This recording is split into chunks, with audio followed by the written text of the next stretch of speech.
sometimes, when the bus is really late, they just skip it in order to keep the other buses on schedule.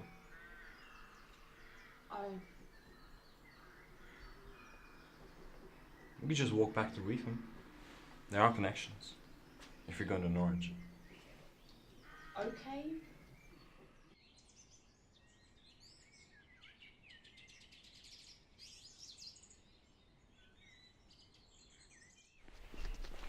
So, you're the new girl at Reefham High. I go there too. Yeah, I think I've seen you before. I'm Jared. Claire.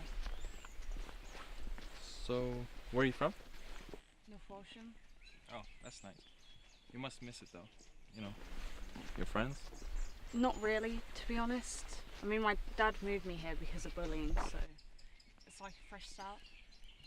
Oh, sorry. Well, no, it's no big deal or anything. I mean, that's life in a small town. I mean, if you're from a non-traditional family, and I dare say I am, you know, you kind of have to expect traditional people to take offence. They don't have to. Well, you know how, like, someone who's autistic, they get angry and frustrated when you break the routine? It's kind of like that, except, you know, when the patient population reaches a certain size, then it's called tradition. I don't really know how autism works. Well, I do. My brother's autistic. Oh, I thought you meant you were the one who was bullied. I was.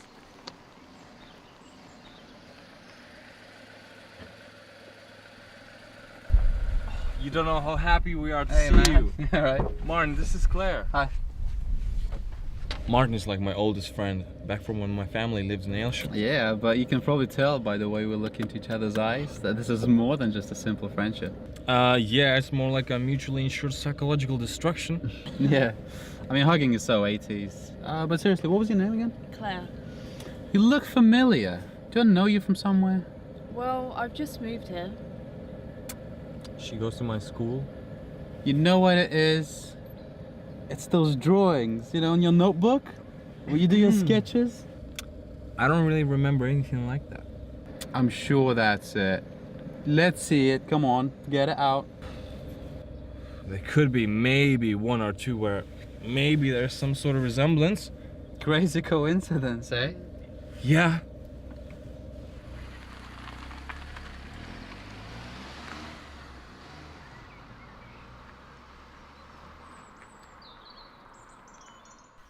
So, you have drawings that look like me.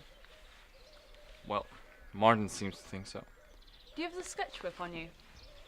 What, do you mean do I carry it around with me? I'd be flattered. You would? Uh-huh.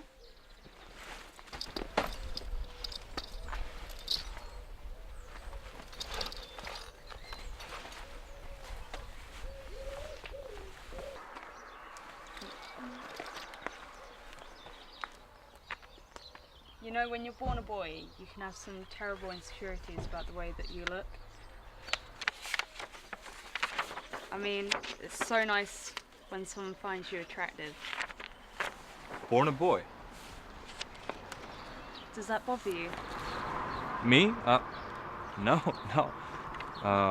No. It's just like people these days. They can have some terrible old-fashioned views and ways of looking at things. You okay? I'm fine. Fine. Yeah, it's just awful how old-fashioned people can be. Well, this is the thing. You know, back in the day, men had the job and the women had to stay at home and look pretty, you know? And now, these days, everything's mixed up. Yeah, it's strange, but nowadays you've got friends from Lithuania or wherever, friends who are punk, friends who are goth. And it's completely natural for young people, but old-timers, they can't let go of the world they knew when they were young. Well, exactly, you know? And that's kind of roundabout the way of me saying that I find you pretty, you know? You have the sketchbook, and I don't have the sketchbook, and I sort of thought to say it out of politeness. Well, I think you're pretty too. For a boy. A boy? Do I look like a boy?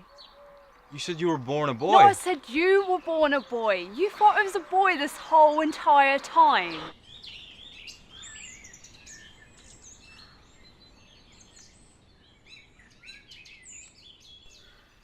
Does that bother you? Of course not.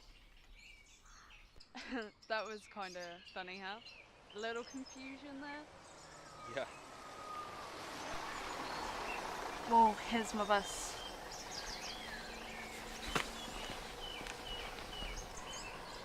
So do I look like a girl? Or do I look like a boy trying to look like a girl? I said you were pretty. Right, okay then. Well, anyway, I'm going to Norwich to grab some pints and, watch a game with my mates in case you wanted to come. Norwich pubs, hey? Heard they can get sorta rough. Just stick with me and I'll get you home with your shoes on, alright? Come on.